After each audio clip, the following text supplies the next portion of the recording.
Hello વિદ્યાર્થી મિત્રો, આજના લેક્ચરમાં તમારું સ્વાગત છે. બીજું, આપણે જે આગળ પ્રશ્ન ભણ્યા હતા એને લગતા જ પ્રશ્નો આપણે આજે ભણવાના છે. પણ બહુ ઇન્ટરેસ્ટિંગ છે, મજા આવે એવા છે અને યાદ રહી જાય એવા છે. તો આ માટે આપણે આજે તમને મારે બે ઉદાહરણ આપવાના છે ખાસ. અને પહેલા હું સમજાવું છું, એટલે ધ્યાનથી પહેલા પ્રશ્ન વાંચી લઉં છું. પ્રશ્ન વાંચીને પછી હું તમને જે સમજાવું એ ધ્યાનથી સમજજો. 4 થી 5 વખત હું સિદ્ધાંત બોલીશ. ઈઝી છે, પણ એમસીક્યુ દાખલા બધી જગ્યાએ ખૂબ જ ઉપયોગી છે. જુઓ, વિદ્યુત અવરોધ એટલે શું, આ અવરોધ કઈ બાબત પર આધાર રાખે છે તે જરૂરી સૂત્ર સાથે સમજાવો. માર્ક્સ 3 અથવા 4 માર્ક્સની અંદર તમને આ પ્રશ્ન પૂછાય. અવરોધ વાહકના અથવામાં આમ પણ પૂછાય કે અવરોધ વાહકના પરિમાણ પર કેવી રીતે આધાર રાખે છે તે સમજાવી અવરોધનો અવરોધકતા સાથેનો શું મેળવો સંબંધ. અવરોધકતા શું છે એનો સ્પેશિયલ પ્રશ્ન આપણે ભણવાનો છે. પણ એની પહેલા એક બાબત ખાસ મારે તમને સમજાવવી છે. દાખલા તરીકે આ તમારા માટે કોઈ એક વાહક પદાર્થ છે. આમ તો આ લાકડું છે, પણ કોઈ એક વાહક પદાર્થ છે એવું ધારી લ્યો. તો કોઈ પણ વાહક પદાર્થ કે કોઈ પણ ઘટક, ઇવન આપણી લાઈફ, અવરોધ વગરની તો ના જ હોય. બસ ચલો, તો આને અવરોધ તો છે જ. તો અવરોધ શું કામ કરશે? તો કે જ્યારે અહીંથી આ વાહકમાંથી વિદ્યુત ભાર પસાર થાય ત્યારે તે વિદ્યુત ભારને અવરોધવાનો ગુણધર્મ એટલે અવરોધ. વિદ્યુત ભારને રોકવાનો ગુણધર્મ એટલે અવરોધ. વિદ્યુત ભારને આ બાજુ જવામાં, એક બાજુથી બીજી બાજુ જવામાં મુશ્કેલીનો જે સામનો કરવો પડે એ મુશ્કેલી છે, એનું નામ અવરોધ. હવે આ અવરોધ કઈ બાબત પર આધાર રાખે? સિમ્પલ છે. આ 3 થી 4 માર્કનો પ્રશ્ન તમને બરાબર ધ્યાનથી સાંભળશો તો ફટાફટ યાદ રહી જશે. આ અત્યારે જે પદાર્થ છે એ પદાર્થની જે લંબાઈ છે, આ પદાર્થની જે લંબાઈ આપેલી છે, આટલી જ લંબાઈનો બીજો વાહક તમે લ્યો, એટલી જ લંબાઈનો ત્રીજો વાહક લ્યો. તો જેમ જેમ તમે લંબાઈ વધારતા જાશો, ધારો કે આ અડધો છે, એને બદલે આટલો થયો, તો લંબાઈ જેમ જેમ વધતી જશે તેમ તેમ અવરોધ વધે. એટલે કે અવરોધ લંબાઈના સમપ્રમાણમાં છે. આ પરિણામ છે, એ આપણે સાબિત કરવાનું છે. બીજું, જો આનું આડછેદનું ક્ષેત્રફળ વધારી દેવામાં આવે, મતલબ કે આની જાડાઈ વધારી દેવામાં આવે, અર્થ કે આના જેવો બીજો ટુકડો આની ઉપર લગાડી ચોંટાડી દેવામાં આવે, તો આડછેદનું ક્ષેત્રફળ વધી જાય. આડછેદનું ક્ષેત્રફળ વધી જાય તો શું થાય? તો કે આડછેદના ક્ષેત્રફળના વ્યસ્ત પ્રમાણમાં છે. મતલબ કે કોઈ પણ વાહકનો અવરોધ લંબાઈના સમપ્રમાણમાં અને આડછેદના ક્ષેત્રફળના વ્યસ્ત પ્રમાણમાં હોય. આડછેદના ક્ષેત્રફળના વ્યસ્ત પ્રમાણમાં હોય. ઓકે? તો હવે આ એક ટુકડો છે, આ એક ટુકડો L લંબાઈનો છે, એનું આડછેદનું ક્ષેત્રફળ આ છે, ઈ A છે. આના બે છેડા વચ્ચેનો વિસ્થિતિમાનનો તફાવત V છે. આમાંથી વહેતો વિદ્યુત પ્રવાહ I છે. તો ઓહમનો નિયમ આપણને ખબર છે કે R બરાબર V upon I. પણ હવે આના જેવો બીજો ટુકડો, આના જેવો બીજો ટુકડો, અને આપણે આના જેવો ટુકડો કઈ એ અહીંયા લગાડી દઈએ આપણે, તો તો યાદ કરો બરાબર, કેપેસિટરમાં આપણે ભણ્યા હતા, 10મામાં અવરોધમાં ભણ્યા છો કે આ અત્યારે આ ચોસલું અને આ બીજું ચોસલું બેયનું શ્રેણી જોડાણ થયું. કેવું જોડાણ? શ્રેણી જોડાણ. અને બીજો સિદ્ધાંત, શ્રેણી જોડાણમાં અવરોધમાં પ્રવાહ બદલતો નથી, એટલે કે જેટલો પ્રવાહ આમાંથી પસાર થાય એટલો જ પ્રવાહ આમાંથી પસાર થાય. પણ શ્રેણી જોડાણમાં પીડી એટલે કે વિસ્થિતિમાનનો તફાવત બે ચોસલાનો અલગ અલગ હોય. એટલે કે આ સમાન ચોસલું છે, આના જેવું જ ચોસલું આ છે, પણ આ ચોસલાનું વિસ્થિતિમાન જો v હોય તો આ ચોસલાનું વિસ્થિતિમાન પણ v હોય. તો આ બિંદુ અને આ બિંદુ વચ્ચેનું ટોટલ વિસ્થિતિમાન 2v હોય. કેટલું હોય? 2v. એક ટુકડાનું v, બીજાનું v, આ બે માટે સેમ છે. તો આવા બે ટુકડાને તમે એકબીજા સાથે શ્રેણીમાં જોડી દીધા. હવે આ જ વસ્તુ, બીજો સિદ્ધાંત કે શ્રેણીમાં જોડ્યા પછી તેનો વિસ્થિતિમાન બમણું થયું. હવે આને આની ઉપર બેસાડી દો, એટલે કે આ ટુકડો આના જેવો જ છે, સમજજો બરાબર. તો આને તમે ફિટ કરી દો તો આનું આડછેદનું ક્ષેત્રફળ કેવું થયું? કયો? બમણું થયું. જો બમણું થશે તો એનો પ્રવાહ બદલવાનો છે. વિસ્થિતિમાન અચળ રહેશે, કારણ કે આ જોડાણ સમાંતર જોડાણ જેવું થયું. કોના જેવું થયું? સમાંતર જોડાણ જેવું થયું. ફરીથી સમજાવી દઉં છું કે લંબાઈ વધે એમ અવરોધ વધે, અને આડછેદનું ક્ષેત્રફળ વધે તેમ અવરોધ ઘટે. આડછેદનું ક્ષેત્રફળ ઘટે તો અવરોધ વધે, લંબાઈ ઘટે તો અવરોધ ઘટે. તો ધ્યાનથી બરાબર સાંભળો. હવે આપણે આને સૂત્રાત્મક રીતે સમજવાનો બરાબર પ્રયત્ન કરીએ તો શું થાય. જુઓ, પહેલા વ્યાખ્યા છે, વાહકમાં વિદ્યુત ભારોની ગતિને અવરોધવાના ગુણધર્મને તે વાહકનો વિદ્યુત અવરોધ કહેવાય. બધાને આવડે. હવે આને માટે મેં હમણાં જે તમને સમજાવ્યું કે લંબાઈ વધે તો અવરોધ વધે, આડછેદનું ક્ષેત્રફળ વધે તો અવરોધ ઘટે, આ બાબતને આપણે સાબિત કરવાની છે, પણ વર્ણન કરીને. એટલે કે આ એક લંબચોરસ ચોસલું છે. તમને એમ થાય ચોસલું એટલે શું? વાહક પદાર્થ. વાહક પદાર્થ છે જેની લંબાઈ l છે અને આડછેદનું ક્ષેત્રફળ કેટલું છે? કેપિટલ A છે. બરાબર? તો કોઈ પણ વાહકનો વિદ્યુત અવરોધ તેની લંબાઈ l અને આડછેદના ક્ષેત્રફળ a પર શું રાખે છે? આધાર રાખે છે. એ કેવી રીતે આધાર રાખે એ બાબત આપણે સાબિત કરવાની છે. આ માટે ધારો કે આકૃતિમાં l લંબાઈ અને આડછેદનું ક્ષેત્રફળ a ધરાવતો એક લંબચોરસ વાહક અત્યારે બતાવેલો છે. તેનો અવરોધ આ એક જ છે, એનો અવરોધ કેપિટલ R છે. તેના બે છેડા વચ્ચેનો વિસ્થિતિમાનનો તફાવત v છે. તેમાંથી વહેતો વિદ્યુત પ્રવાહ I છે. તો ઓહમના નિયમ પ્રમાણે R બરાબર v upon I. v વાહકના બંને છેડા વચ્ચેનો pd, વાહકમાંથી વહેતો વિદ્યુત પ્રવાહ I. એટલે હવે તમે ધ્યાનથી જુઓ, આ વાહક હતો એ તો છે જ, પણ આની હારે એના જેવો જ એટલી જ લંબાઈનો બીજો વાહક મેં જોડી દીધો. તો આ બે વાહક થઈ ગયા. આની લંબાઈ l હતી, બીજો l લંબાઈનો જ વાહક મેં જોડી દીધો. રેડી? તો કેટલા વાહક થઈ ગયા? કયો? બે.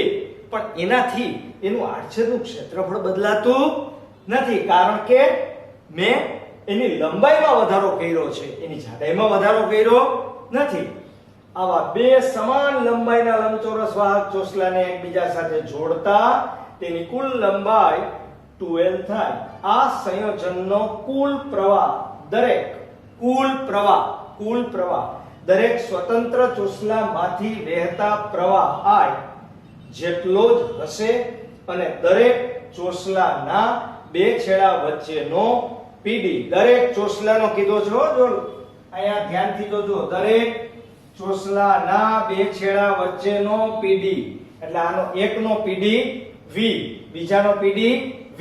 તેથી કુલ PD કેટલા v થાય 2v આનો v v આનો એટલે 2v પણ પ્રવાહ આયાનો એટલે 2i એમ નહીં પ્રવાહ શ્રેણી છે આ પ્રવાહ બધાયમાંથી એક સરખો જ પસાર થાય ધારો કે આ સંયોજનનો કુલ અવરોધ RC છે નામ આપ્યું આપણે તો RC બરાબર 2v upon I તો v upon I એટલે કોણ છે મને કયો R તો અહીંયા શું લખશો v upon I ની જગ્યાએ R તો RC બરાબર શું થશે 2R RC બરાબર 2R અને સમીકરણ નંબર 3 આપી દો આના ઉપરથી શું તારણ નીકળ્યું કે આ એકલું ચોસલું હતું ત્યારનો અવરોધ કેપિટલ R હતો હવે આ બેકલા ચોસલા થયા મતલબ કે બે ચોસલાને તમે સમાન લંબાઈ વાળાને જોડી દીધા તો એનો કુલ અવરોધ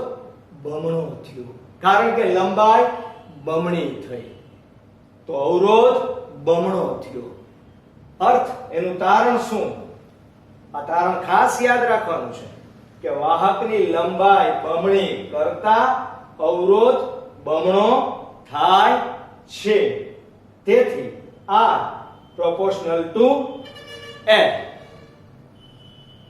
ઓકે ચાલો બાળકો હવે આપણે બીજું પરિણામ સાબિત કરીએ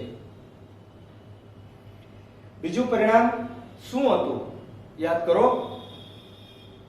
હમણાં જ બોલ્યો તો લંબાઈ વધે તો અવરોધ વધે આડછેદનું ક્ષેત્રફળ વધે તો અવરોધ ઘટે બોલો બોલો એકવાર બોલો એ બોલો લંબાઈ વધે તો અવરોધ વધે આડછેદનું ક્ષેત્રફળ વધે તો અવરોધ ઘટે એટલે કે લંબાઈના સમપ્રમાણમાં અને આડછેદના ક્ષેત્રફળના વ્યસ્ત પ્રમાણમાં છે રાઈટ તો હવે બરાબર જુઓ આ તમારી પાસે એક આખું ચોસલું છે આ ચોસલું એટલે આપણે પહેલી આકૃતિમાં જે દોરેલું હતું એ જ ચોસલું છે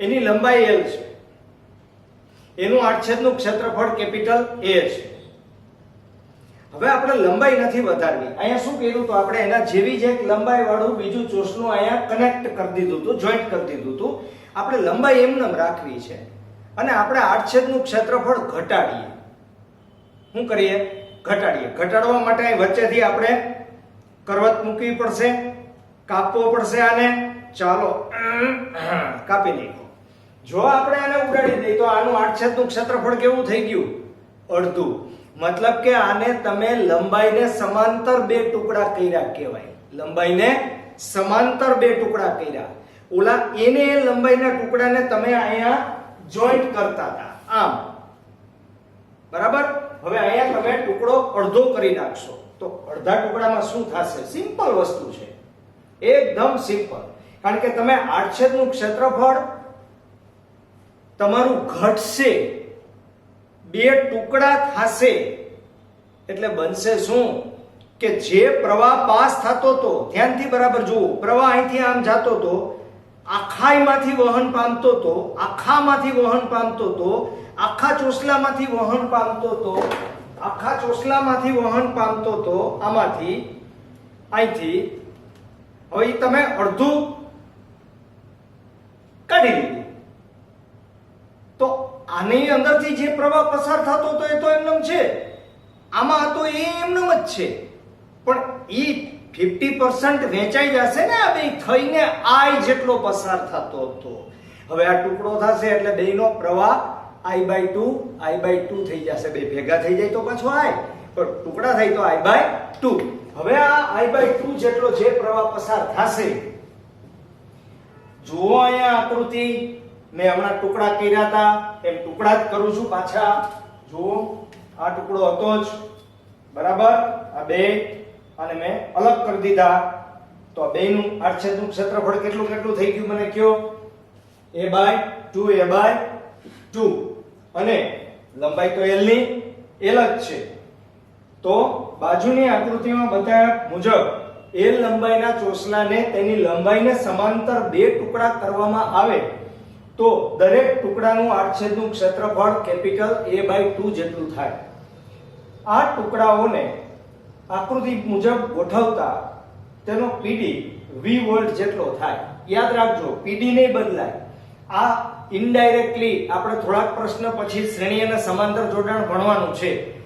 શ્રેણી સમાંતર જોડાણમાં જેમ આ સિદ્ધાંત હતો કેપેસિટરમાં, એમાં અહીંયા પણ સિદ્ધાંત આવશે કે આનો pd નહીં બદલાય, આનો પ્રવાહ અડધો થઈ જશે, એટલે કે v વોલ્ટ થાય. pd v વોલ્ટ, અહીંયા pd બમણો, પ્રવાહ એમ ન, અહીંયા pd બમણો, પ્રવાહ એમ ન, અહીંયા pd એમ ન, પ્રવાહ અડધો. બરાબર, તો I/2 થશે. અને જો એમ થાય તો હવે આ દરેક ટુકડાનો અવરોધ R1 હોય, આ દરેક ટુકડા જે આપણે કર્યા એનો અવરોધ R1 હોય, તો ઓહમના નિયમ પ્રમાણે એક અડધો ટુકડો જે આપણે કર્યો તો એનો અવરોધ V/I/2 થાય છે. આ કેટલો થતો તો મને કયો? 2V/I. એને બદલે અહીં કેટલો થશે? V/I/2. તો બગડો ઉપર જશે તો V/I. તો જે પરિણામ અહીંયા મળ્યું એ જ પરિણામ અહીંયા મળ્યું, પણ અહીંયા જે ક્રિયા કરી એના કરતા અહીંયા ક્રિયા ઉલટી કરી છે, બીજી કરી છે. તો R1 બરાબર 2R. V/I બરાબર શું લખાય કયો? V/I બરાબર R. તો અહીંયા અવરોધ બમણો થયો, અહીંયા અવરોધ બમણો થયો. આ અવરોધ બમણો થવાનું કારણ લંબાઈ બમણી થઈ. આ અવરોધ બમણો થવાનું કારણ આડછેદનું ક્ષેત્રફળ અડધું થયું. આડછેદનું ક્ષેત્રફળ અડધું, અવરોધ બમણો, લંબાઈ બમણી, અવરોધ બમણો. કારણ શું? તો કે ક્ષેત્રફળ અડધું કરતા r બમણો થાય, એટલે કે r proportional to 1/a. સમીકરણ 4 અને 7 પરથી સંયુક્ત રીતે r proportional to l/a. 10માં તમે સંયુક્ત ચલન ભણેલા છો. સમપ્રમાણતા ઉપર, વ્યસ્ત પ્રમાણતા નીચે. તો r proportional to l/a, rho into l/a. આ rho ઓલો અચળાંક આવ્યો ભાઈ, અને જો આ અચળાંક આવે તો rho બરાબર એને શું કહેવામાં આવે છે? અવરોધકતા, રેઝિસ્ટિવિટી. અને પછીનો જ ક્વેશ્ચન આપણે ભણવાના છીએ અવરોધકતા વિશે. 4 શબ્દ તમને હું અલગ અલગ સમજાવીશ. આ ચારે 4 શબ્દો બરાબર ધ્યાનથી જોજો. અવરોધ અલગ બાબત છે, અવરોધકતા પણ અલગ બાબત છે. અત્યારે ખાલી અચળાંક છે, એનું નામ અવરોધકતા છે, એટલું યાદ રાખો. આના પછીના જ ક્વેશ્ચનમાં આપણે અવરોધકતા ભણવાની જ છે. તો અવરોધકતા, આમ વાહકનો અવરોધ કઈ કઈ બાબત ઉપર આધાર રાખે? વાહકનો અવરોધ કઈ કઈ બાબત ઉપર આધાર રાખે? તો કે તે પદાર્થની જાત ઉપર, તેની લંબાઈ ઉપર, તેના આડછેદના ક્ષેત્રફળ ઉપર આધાર રાખે છે. ઉપરાંત તાપમાન અને દબાણ ઉપર પણ આધાર રાખે છે. નથી રાખતો એવું નથી, પણ તમારે આ 3 વસ્તુ ખાસ લખવાની છે. Alright, clear? ક્લિયર? અને આટલું ક્લિયર તો આગળ બધું ક્લિયર. બરાબર? હવે હું થોડો સાઈડમાં વયો જાઉં કે જેથી કરીને આ પ્રશ્નમાં મેં થોડા ફેરફાર કર્યા છે બાળકો, એટલે તમારે આ પ્રશ્ન નોટમાં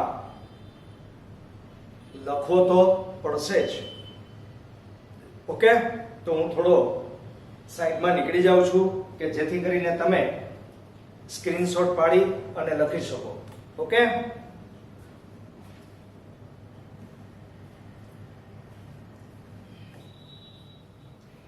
હલો વિદ્યાર્થી મિત્રો, જુઓ તમને આગળનો જે મેં પ્રશ્ન ભણાવ્યો એ પ્રશ્નમાં અવરોધકતાનો ઉલ્લેખ હતો, અને ત્યારે હું બોલ્યો હતો કે હમણાં જ આપણે ભણવાનું છે. તો અત્યારે મેં 4 શબ્દો લખેલા છે, આ ધ્યાનથી જુઓ. એક છે અવરોધ, એક છે અવરોધકતા, વાહકત્વ અથવા વાહક પોતે અને વાહકતા. હવે આ શબ્દ છે એ કઈક અંશે આપણે વ્યવહારમાં રોજબરોજ ઉપયોગમાં લેતા હોય તેવા શબ્દ છે. જો એક સાદો શબ્દ તમને સમજાવું. માણસ એ ઘટક છે. માણસાઈ, તો તમને એવું નથી લાગતું કે એનો ગુણધર્મ છે? તો આ અવરોધ છે એ એક ઘટક છે, પણ અવરોધકતા આનું બીજું નામ વિશિષ્ટ અવરોધ પણ છે. એટલે ધ્યાનથી જુઓ, રેઝિસ્ટન્સ, રેઝિસ્ટિવિટી કન્ડક્ટન્સ, કન્ડક્ટિવિટી. આ બે શબ્દો આપણે પછી ભણશું. પહેલા અવરોધ આપણે ભણી લીધો, હવે આપણે લેશું અવરોધકતા. પાછું રિપીટ કરી દો કે અવરોધનો આધાર કેના ઉપર હતો? તો કે વાહકની લંબાઈ અને આડછેદના ક્ષેત્રફળ ઉપર, એટલે કે લંબાઈના સમપ્રમાણમાં અને આડછેદના ક્ષેત્રફળના વ્યસ્ત પ્રમાણમાં. હવે એમાં જ આપણો અવરોધકતા નામનો અચળાંક આવ્યો. તો આપણે એનો એક નાનો 2 માર્કનો પ્રશ્ન સમજી લઈએ કે અવરોધકતા સમજાવી કે કઈ કઈ બાબત પર આધાર રાખે છે તે સમજાવી તેનો એકમ અને પારિમાણિક સૂત્ર લખો. તો સુવાહકના અવરોધનું સૂત્ર આપણે હમણાં જ મેળવ્યું હતું, R = ρ × L/A. જ્યાં L એટલે વાહકની લંબાઈ, A એટલે આડછેદનું ક્ષેત્રફળ, કેપિટલ R એટલે અવરોધ અને ρ એટલે તે સુવાહક જે તમે લીધો તો એની અવરોધકતા. તો આના ઉપરથી ρ ને સૂત્રનો કરતા બનાવી દો તો ρ = RA/L. અને જો આવું તમે કામ કરો તો હું જરાક અહીંયા સાઈડમાં વધારે લખી દઉં. આનો R નો મતલબ છે ઓહમ, A નો મતલબ છે મીટર સ્ક્વેર, આનો મતલબ છે મીટર, એટલે કે આનો એકમ ઓહમ * મીટર થાય. આ તમારી વધારાની સમજણ માટે મેં લખેલું છે. તો અવરોધકતાનો એકમ આપણે નીચે લખશું, પણ એની પહેલા કોઈપણની વ્યાખ્યા આપવી હોય તો આપણે તેનું મૂલ્ય એકમ લેવું પડે. અહીં L = 1 metre, A = 1 metre square, તો ρ બરાબર શું લખાશે? R. એટલે કે એકમ લંબાઈ અને એકમ આડછેદનું ક્ષેત્રફળ ધરાવતા સુવાહકના અવરોધને તે સુવાહકની શું કહેવામાં આવે? કયો? અવરોધકતા. અને હવે ખાસ MCQ પૂછાય છે બાળકો, એટલે બરાબર યાદ રાખવાનું છે કે અવરોધકતાનો આધાર કઈ બાબત પર છે? અવરોધકતાનો આધાર કઈ બાબત પર છે? અવરોધકતાનો આધાર દ્રવ્યની જાત પર છે, તેના તાપમાન પર છે અને તેના દબાણ પર છે. પણ ખાસ યાદ રાખજો કે અવરોધકતાનો આધાર તેના પરિમાણ પર નથી, એટલે કે લંબાઈ પર નથી અને આડછેદના ક્ષેત્રફળ પર પણ નથી. L અને A ઉપર તેનો કોઈ આધાર નથી. એટલે કે દ્રવ્ય તમે કયું લ્યો છો, દાખલા તરીકે એલ્યુમિનિયમની અવરોધકતા, લોખંડની અવરોધકતા બે અલગ અલગ છે, કોપરની પણ અલગ છે. શું કામ? કારણ કે ત્રણેયની જાત બદલી ગઈ. હવે દાખલા તરીકે તમે કોપરનો કોપર જ છે તમારી પાસે, સમજો બરાબર, હું બોલું એ બરાબર ધ્યાનથી સાંભળો. તમારી પાસે કોપર છે, એ કોપરને તમે અહીંયા ગુજરાતમાં કોઈ મકાનની અગાસી ઉપર ઉનાળાના દિવસોમાં રાખ્યો. એ જ કોપર, એના જેવો જ બીજો ટુકડો, એ જ દ્રવ્ય, એને તમે હિમાલય ઉપર મૂકી આવ્યા, તો હિમાલયમાં જે કોપર છે એ બેયની જાત તો સરખી થઈ, પણ ગુજરાતમાં તાપમાન વધારે છે, ત્યાં તાપમાન ઓછું છે. તો તાપમાન બદલશે તો પણ અવરોધ બદલશે, અને તાપમાનમાં શું થાય તો અવરોધમાં શું થાય એનો પાછો આપણે ક્વેશ્ચન ભણવાનો છે. પ્લસ આપણે જે ઓહમના નિયમનો ઉપયોગ કર્યો એની મર્યાદાઓ પણ આપણે ભણવાની છે. બરાબર? ઓકે. તો આ ρ નો આધાર દ્રવ્યની જાત, તાપમાન અને દબાણ પર છે, તેના પરિમાણ એટલે કે L અને A ઉપર નથી. MCQ માં પૂછી શકાય. તેનો એકમ ઓહમ મીટર છે, તેનું પારિમાણિક સૂત્ર m1 L3 T-3 A-2 છે. મળી જશે? કોઈ જવાબ નથી દેતા યાર. મળી જશે? નહીં મળે? ઓકે, ચાલો તો મેળવી લઈએ. બાજુમાં આપણે તમને શોર્ટકટમાં મેળવી દઉં છું. અહીંયા જુઓ, પારિમાણિક સૂત્ર તમને ખબર છે, ઘણી બધી ભૌતિક રાશિઓ છે, બધાના પારિમાણિક સૂત્ર ગોખવાથી યાદ રહેતા નથી, એને મેળવતા હંમેશા શીખી જવાનું. રાઈટ સાઈડમાં રફ કામની અંદર હંમેશા મેળવી લેવાનું. બરાબર? તો ઉપર એકમ તો મેં તમને મેળવી દીધો, ઓહમ મીટર. ઓહમ એટલે શું લખાય મને કયો? Volt upon ampere into metre. Okay? તો વોલ્ટ એટલે શું લખાય તો કે જૂલ પ્રતિ coulomb into ampere into metre લખાય.